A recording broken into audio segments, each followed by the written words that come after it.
오늘 우리에게 주시는 하나님의 말씀은 고린도전서 4장 14절에서 21절까지의 말씀입니다. 신약성경 267페이지 고린도전서 4장 14절에서 21절까지 말씀, 저와 더불어 함께 교독하도록 하겠습니다. 내가 너희를 부끄럽게 하려고 이것을 쓰는 것이 아니라 오직 너희를 내 사랑하는 자녀같이 권하려 하는 것이라.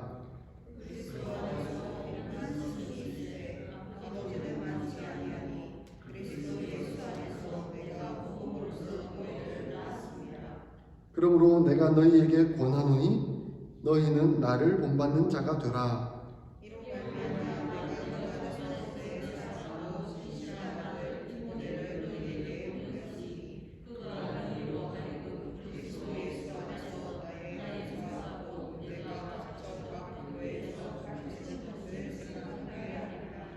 어떤 이들은 내가 너희에게 나아가지 아니할 것 같이 스스로 교만하여졌으나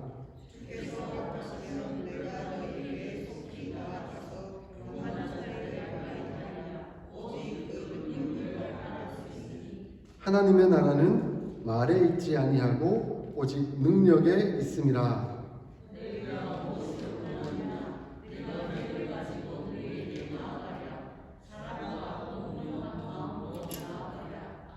아멘.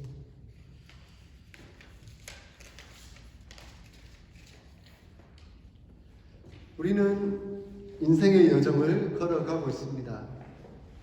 존 보녀 목사님께서 말씀하시는 것처럼 우리는 순례의 여정, 천성을 향해 또 하나님 나라를 향해 한 걸음 한 걸음 걸어가고 있는 중입니다. 이런 순례의 여정, 인생의 여정을 걸어가는 동안 우리는 수많은 사람들을 만나게 됩니다. 인생의 길벗이라 할까요?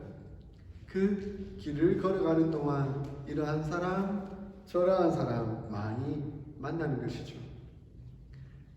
생각나는 가장 중요한 길벗, 오현경 저의 아내가 저의 중요한 길벗입니다. 그리고 저희 딸들이 또한 저희의 동반자이기도 하죠. 그리고 우리 어스틴 사랑의 교회의 한 분 한 분 성도님들이 저와 함께하는 너무나 중요한 동행자들입니다. 우리는 예수 그리스도의 가족되어 함께 동행하며 살아가고 있습니다.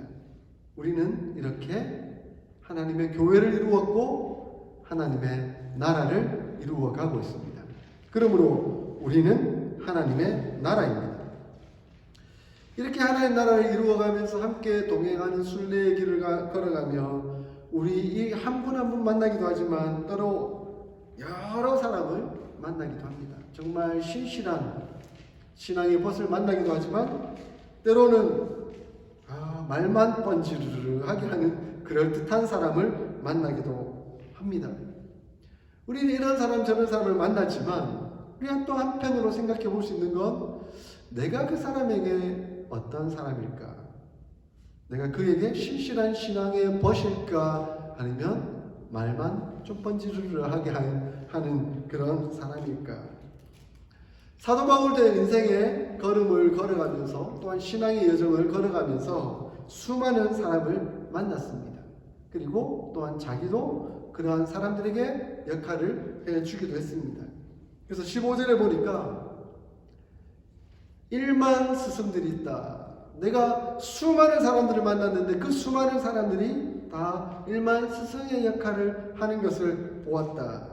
그런데 아버지는 많지 않았다. 이렇게 표현하는 것을 봅니다.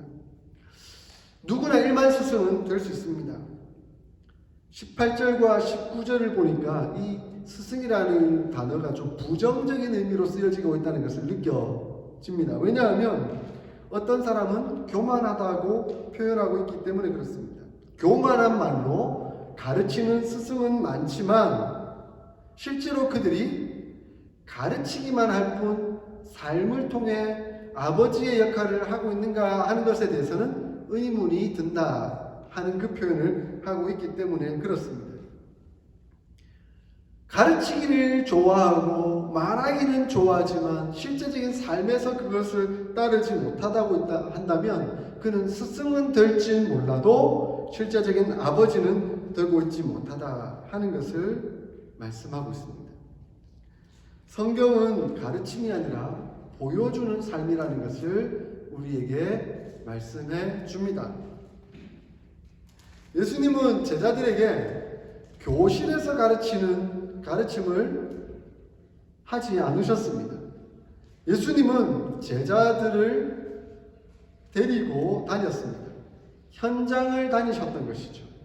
현장을 다니면서 그곳에서 실제적으로 자기의 사역을 보여주고 그리고 어떻게 하는지를 실제 모습으로 보여주면서 가르치기를 원하셨던 것입니다. 그래서 예수님은 말로 가르치는 것이 아니라 실제적인 삶으로 가르치셨고 그것이 능력으로 보여졌다라고 말씀합니다.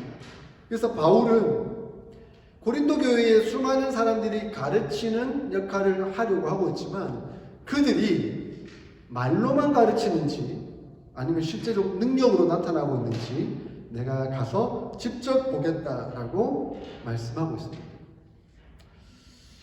철로역정을 읽다 보니까 이런 재미난 내용들을 잘 비유해서 설명하고 있더라고요. 그 내용 가운데 이 등장인물이 나와요. 허풍선이라는 사람, 영어로 보니까 토크티, 허달변이라는 사람, 세이웰, 말을 잘하는 사람이죠. 그 다음 주저리, 이렇게 주저리 말하는 그런 사람들의 모습을 표현하고 있습니다. 처음에 이런 사람들을 만나면 호감이 갑니다. 왜냐하면 말을 너무 잘하니까 설득력이 있으니까 혹하면서 귀를 기울이게 됩니다. 그런데 그런 사람들과 함께 생활하다 보면 또 오랫동안 함께 있다 보면 실체가 드러나게 되어 있습니다. 이 사람들의 특징을 이렇게 정리해 볼 수 있을 것 같습니다. 신앙적인 말은 많이 하지만 실천이 없는 사람들입니다. 말은 그럴싸하지만 댐댐이가 형편이 없는 사람들을 말하는 것이죠. 멀리서 보면 아주 마스터피스라고 하죠. 걸작품과 같이 보이는데 가까이 가서 딱 보면 아주 조잡한 그림과 같은 그런 사람. 그런 모습과 같다라고 표현해 볼 수 있습니다.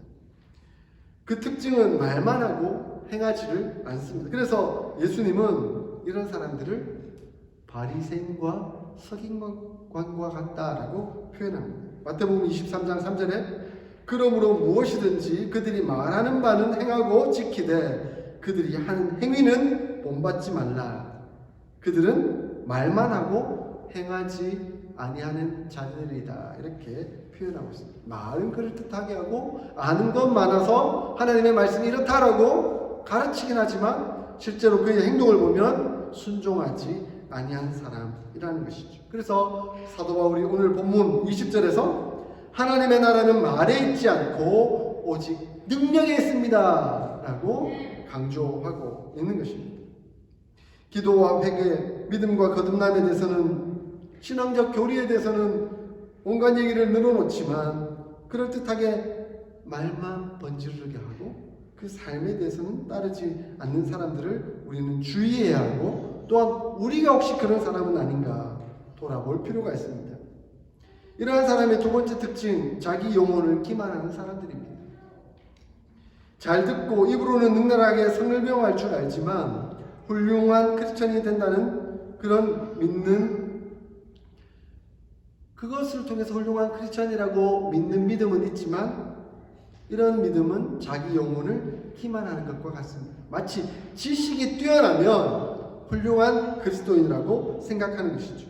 이것은 영혼과 몸이 제각각 따로 노는 것과 마찬가지입니다. 영혼이 없는 몸은 그냥 죽은 몸뚱아리의 살덩이에 불과한 것과 매 한 가지인 것이죠. 행동이 따르지 않는 말도 똑같습니다.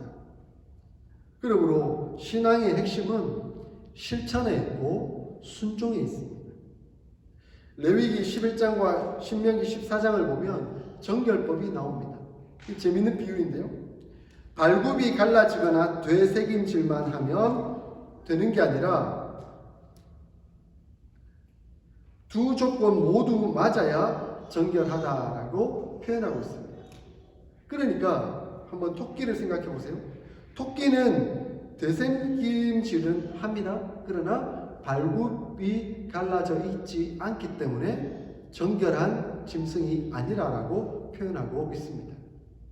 되새김질도 하고 발굽도 갈라져 있는 두 가지가 동시에 다 만족이 되어야만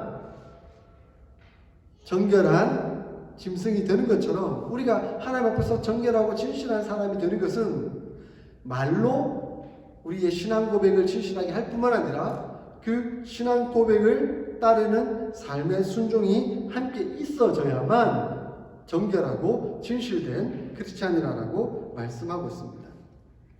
허풍삼도 마찬가지입니다. 지식을 쫓아서 말씀을 되새김질하기는 하지만 발굽이 갈라져 있지 않은 것처럼 죄의 길에 여전히 서서 자기 마음대로 살아가고 있는 것이죠.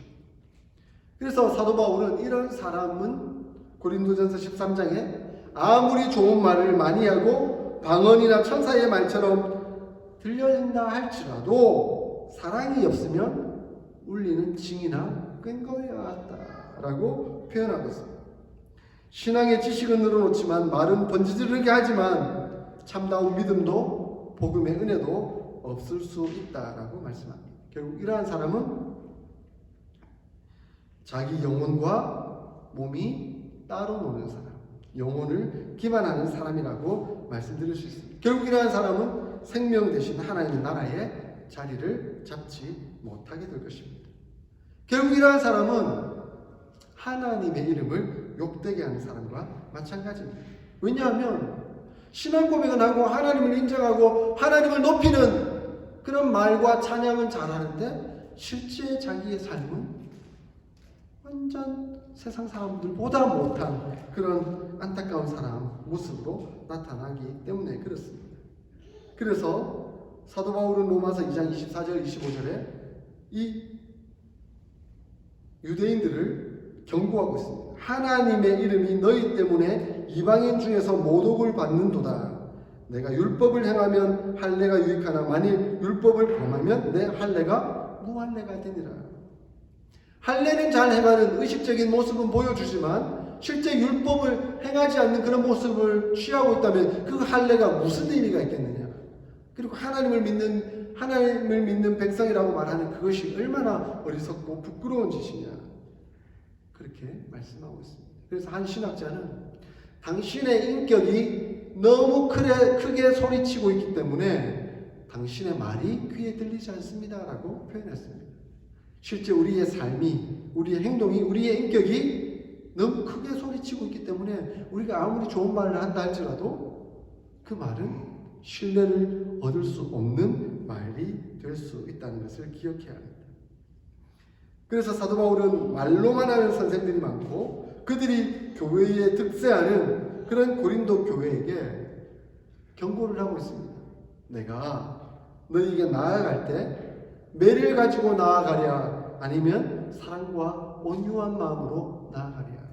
너희가 만약에 말은 잘하고 행동으로 따르지 못하고 있다고 한다면 내가 결국 매를 들고 나갈 수밖에 없지 않느냐.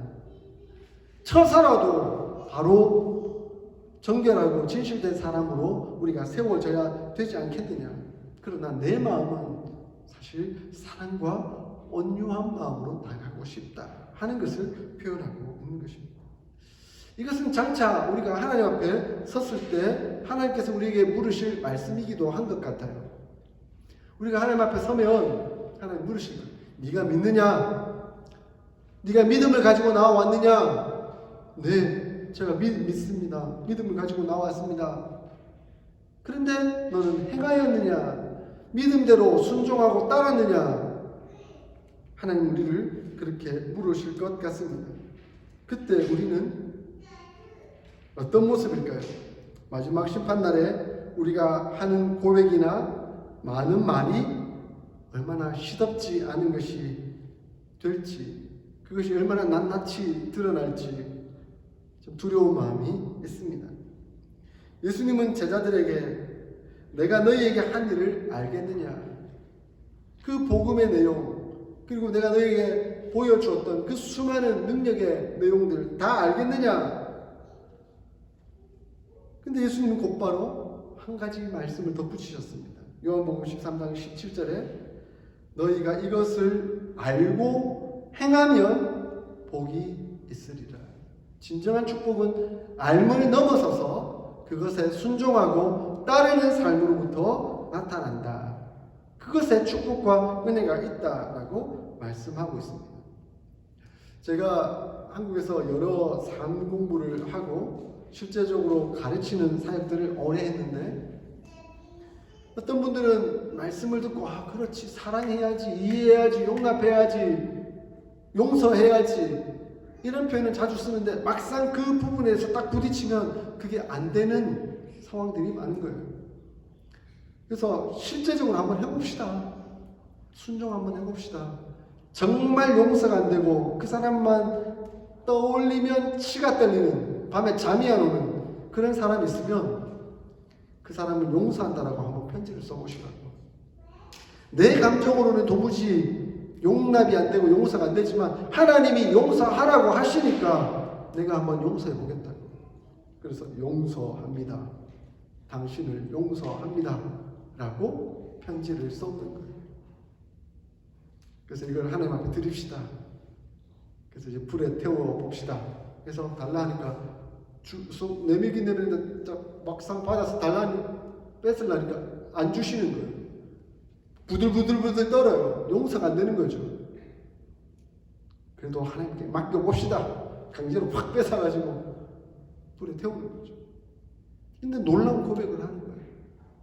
내가 감정으로 정말 용서가 안 되고 용납이 안 되고 이해가 안 됐지만 하나님이 용서하라고 하시니 의지적 결단을 들여서 용서하는 행위를 한번 해봤더니, 목사님, 그날 밤에 잠이 너무 잘 와요. 제 마음에 평안이 깃들었어요. 하나님 은혜와 축복이 제 마음에 깃든 것을 제가 느꼈어요.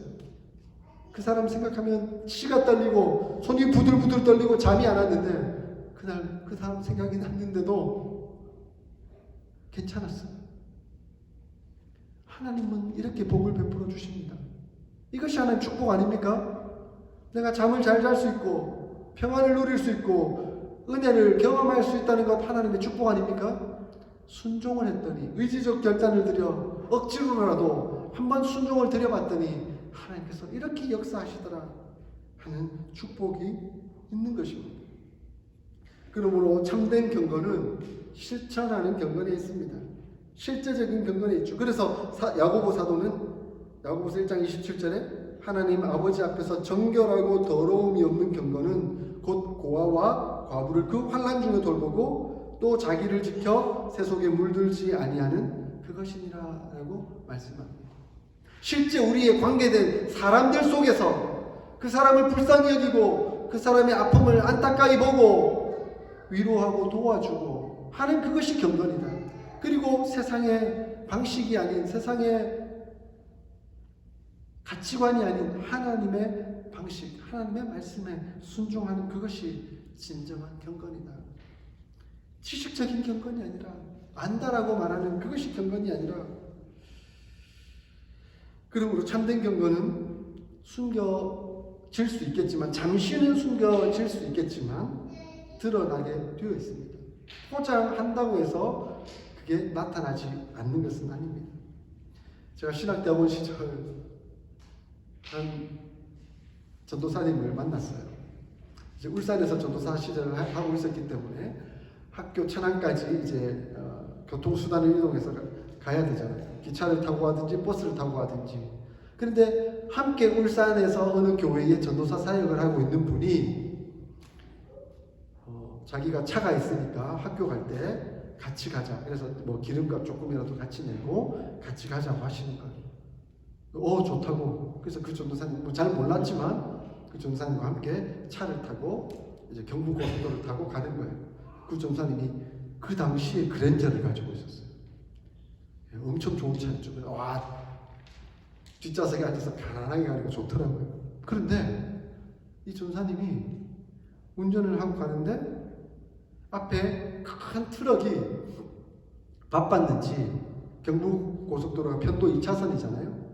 근데 오른쪽에도 큰 트럭이 가고 있고 이 왼쪽에 트럭이 이제 추월하려고 1차선으로 들어선 거예요. 근데 오르막이 딱 만나니까 속도가 안 나는 거예요. 그러니까 이 큰 트럭이 두 대가 천천히 가게 되니까 어쩔 수 없이 이 좋은 고급 승용차 그랜저도 이 트럭 뒤에서 천천히 따라갈 수밖에 없는 거예요. 근데 이 전사님 그때부터 약간 성격이 나오더라고요. 화를 내는 거예요. 저 차가 감히 여기 들어와서 안 비키고 이러면서 막 화를 내시는 거예요. 그래서 그럼 뭐 좀 빨리 안 가면 화가 날 수도 있지. 내 차는 좋은데 성능이 좋은데 빨리 갈 수 있는데 그렇게 생각했는데 마침 이제 겨우 이 차가 따라내서 이제 딱 들어가니까 이 전사님이 붕 하고는 그 트럭을 따라내서 그 트럭 앞에 딱 가더니 차를 브레이크를 밟고 멈추는 거예요. 깜짝 놀랐습니다. 붕 하고 따라가서 멈추니까 이 트럭이 이 라이트를 켜는 거예요. 이제 그 소위 쌍라이트라 그러죠. 하이빔을 쏜 거예요. 그러니까 눈에 부시니까 더 화가 난 거예요. 뒤에서 빵빵거리는데도 안 가는 거예요. 그러니까 이 고속도로 전체가 멈춘 거예요. 큰 사고가 날 뻔한 위험도 있었지만 그 고속도로 자체가 멈춰 서버리는 이상한 상황에 빠진 거예요. 저도 막 식은땀이 나더라고요. 와, 이 전사님 뭐지? 대단한 분인데? 우와, 이거 뭐지? 가슴이 막막하고 답답해지더라고요. 하나님 앞에서 이건 아니야. 아니야, 신학생이 지금 훈련받고 있는 중이라 하더라도 어떻게 이런 행동을 할 수 있지? 너무 안타까운 마음이 들더라고요. 그리고 한번 갔다 온 이후로 저는 그 차를 타지 않겠다고 했습니다. 그런데 나중에 그 전사님 알아보니 그 전사님이 우리 기숙사, 신대원 기숙사에서 흡연을 했다가 사감에게 걸려가지고 학교에서 조치를 당하고 결국 퇴학을 당하는 상황이 되었습니다. 한편으로 생각이 들더라고요. 와, 이분도 전도사님이라고 교회에 가서 주일학교 학생들에게 성경 말씀을 가르쳤을 것 아닙니까? 성경 말씀을 그럴듯하게 배운 지식을 가지고 전할 수는 있을지 몰라도 삶이 그것을 받쳐주지 않으면 얼마나 처참한 모습이 될 수 있는지 저는 생각하게 되었습니다. 저 자신에게도 마찬가지입니다. 자칫 사꾼 목사라는 표현을 들을 수 있는 위험성이 우리에게 얼마나 농후하고 내재되어 있는가. 하나님 앞에서 사꾼 목사, 사기꾼 목사 두려움으로 서야 하겠다 하는 생각이 듭니다. 그래서 사도 바울은 오늘 본문 16절에 나를 본받는 자가 되라 라고 표현하고 있습니다. 사실 이 표현은 쉬운 표현이 아닙니다. 제가 여러분들에게 저를 본받는 자가 되십시오 이렇게 말하면 아니 저 무슨 저렇게 교만한 목사가 다 있나. 자기가 뭔데 자기를 본받으라고 예수님을 본받으라고는 말하는 게 옳지 어떻게 자기를 본받으라고 저렇게 교만하게 말할 수 있을까 이렇게 생각하기가 쉬울 것입니다. 사도 바울은 교만해서 이런 말을 한 것이 아닐 것입니다. 두렵고 떨리는 마음으로 내가 하나님 앞에서 어떻게 서 있는지 내가 얼마나 예수님을 바라보고 예수님의 마음으로 생각하고 판단하며 예수님을 본받으려고 노력하고 있는지 내가 알지 않느냐. 그 모습 생각하고 나를 본받으라라고 말씀하고 있습니다. 그래서 17절에 디모데를 등장시키고 있죠. 아마 그 바울의 편지를 들고 고린도 교회에 방문했던 것 같아요. 이 디모데에게 나는 그에게 아버지와 같은 역할을 다만 가르치는 선생이 아니라 아버지와 같은 그런 역할을 하려고 최선을 다하며 애를 쓰고 있었다. 그래서 디모데를 봐라. 그 디모데가 다만 말로만 하는 사람이 아니라 예수님을 본받으려고 하는 사람의 모습으로 서 있지 않느냐. 나도 그렇다. 그러므로 우리 모두가 다 예수님을 본받는 사람이 되어야 한다. 그러므로 나를 본받으라. 이렇게 표현하고 있는 것이죠. 사랑하는 성도 여러분, 우리가 감히 이렇게 쉽게 표현할 수는 없겠지만 우리가 얼마나 예수님을 본받으려고 애를 쓰고 있는지 기억해 주십시오. 우리가 함께 예수님을 따르려고 애를 쓰고 있습니다. 예수님처럼 생각하고 예수님처럼 판단하고 예수님처럼 다른 사람을 대하려고 얼마나 애를 쓰고 있는지 알아주십시오. 이렇게 함께 표현할 수 있었으면 참 좋겠습니다. 하나님께 왜 예배를 드리는가? 예배를 드리면 무슨 감동이 있는가? 라고 묻는 분이 계셨어요. 저한테.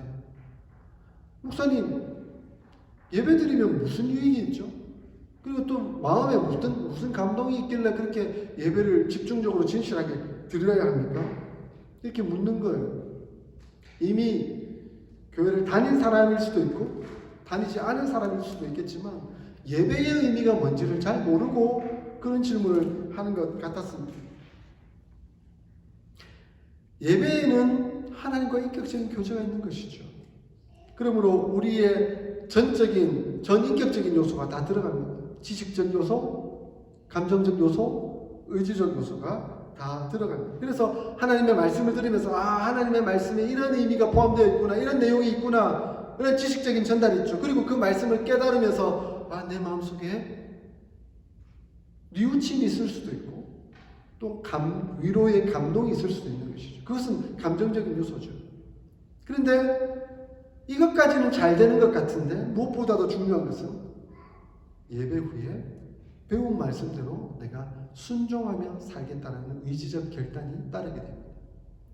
그래서 오늘날 성령님께서 역사하시는 가장 중요한 요소 중에 하나가 뭐냐면 물론 감동적인 감정을 이렇게 뜨겁게 만드는 역할을 성령님이 하실 수도 있겠지만 그것보다도 더 중요한 것은 우리의 의지를 터치하셔서 하나님의 말씀에 배운 대로 순종하도록 하시는 것이 더 큰 성령님의 역사입니다. 잠시 뜨거워졌다가 금방 식어버리는 사람이 성령의 역사다 쉽게 말할 수 있을까요? 그러나 그 말씀에 끝까지 순종하고 세상 사람들은 안 되지만 예수를 믿기 때문에 그 일을 묵묵히 감당하고 따라가는 그 사람이 저 사람은 바로 성령의 사람이다 이렇게 보여지지 않겠습니까? 그러므로 예배란 성령님과 교통하고 교제하는 은혜의 역사가 일어나는데 그 역사는 지식과 감정과 의지 모두 포괄하는 그 역사들이 함께 일어나는 것입니다. 그러므로 예배의 끝은 순종이다라고 말씀드릴 수가 있을 것 같습니다. 예배 드렸다, 예배 끝났다, 이제 집에 가자 이게 아니라 이제는 예배를 마쳤으니 그 예배에 받은 은혜가 내 삶으로 시작되는 내 순종으로 시작되는 그것이다. 우리는 이렇게 말씀드릴 수가 있는 것이죠. 그러므로 존 버니언 목사님은 그 철로역정에서 이 홍선에게 묻습니다. 선생이 알고 있는 진리가 삶과 행동으로 나타나고 있습니까? 선생이 그렇게 늘 쉽게 말하고 있는 그 말의 표현들이 실제 당신의 삶 속에서 그대로 드러나고 있습니까? 아니면 마음에 품은 신앙을 몸으로 입증해 보이지 못하고 그저 말에 그치는 수준입니까? 우리는 우리의 신앙의 여정 가운데 가끔 허풍선과 같은 사람을 만나기도 합니다. 신앙이 좋은 것처럼 성경적 지식이 많고 교회의 경험도 많고 섬기기도 많이 하고 뭐 이렇게 저렇게 한 모습을 보인 사람처럼 보이지만 실제로 동행하다 보면 자기의 유익과 만족을 위해서만 그리고 지식을 자랑하기 위해서 신앙생활하는 그런 안타까운 사람을 만나기도 합니다. 근데 그런 사람들과 동행하면 상당히 피곤해요. 힘들어요. 왜냐하면 아는 게 많으니까 요구하는 건 많은데 순종하거나 따르지는 않으니까요. 그러므로 그런 사람들을 억지로 끌고 갈 수는 없습니다. 함께 하는 게 너무 힘든 것이죠. 그러므로 우리는 우리가 힘을 합해 함께 순종하며 나아가는 그런 노력들이 필요하고, 그분들은 그분 하나님께 맡겨드려야 합니다. 하나님 이분을 역사하셔서 순종할 마음으로 변화되고 바뀌어지도록 인도하여 주십시오. 우리가 억지로 끌고 갈 수는 없습니다. 그렇게 기도하며 나갈 수밖에 없는 것이죠. 가끔 신학적 질문을 하는 사람들이 있습니다. 많은 지식이 많아서 깜짝 놀랄 때가 있어요. 야, 내가 10년 동안 신학을 했는데, 야, 이분은 신학을 전공하지도 않았는데 이렇게 많은 신앙적 지식을 가지고 있네. 그런데 토론을 하다 보면 그 신앙적 지식으로 어깨에 힘이 들어가요. 그리고 그 실제적인 문제에 관해서 사랑이나 용서, 용납과 이해와 같은 실제적인 부분에 대해서 순종의 문제를 거론하면 딱 입을 닫고 그거는 뭐 지식적인 문제가 아니니까 라고 하면서 배격하는 분들을 만나기도 합니다. 지식적으로 자기의 신앙을 우쭐대고 싶긴 하지만 실제 순종에 있어서는 그 일을 하고 싶지 않은 거예요. 그게 더 어렵고 힘드니까. 그러나 진정한 신앙은 그 알미 실천으로 나타날 때 가능한 것입니다. 그러므로 우리는 우리의 삶을 늘 하나님 앞에서 점검해 볼 수 있기를 소원합니다. 우리가 얼마만큼 하나님 앞에서 순종한 진실한 삶을 살아가고 있는가.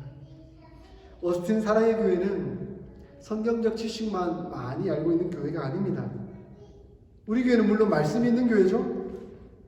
말씀으로 충만한 교회입니다. 뿐만 아니라 말씀과 더불어 살아가는 교회입니다. 그러므로 말씀이 있고 그 말씀에 순종하고 실천함이 있는 교회입니다. 할렐루야. 그러므로 자녀들아, 우리가 말과 혀로만 살아가지 말고 오직 행함과 진실함으로 하자. 이것이 우리 어스틴 사랑의 교회의 아름다운 모습일 것입니다. 말과 혀로만 살아가지 말고 행함과 진실함으로 살아감으로 하나님의 영광을 나타내는 저와 여러분 모두가 될 수 있기를 주의 이름으로 축원드립니다. 아멘.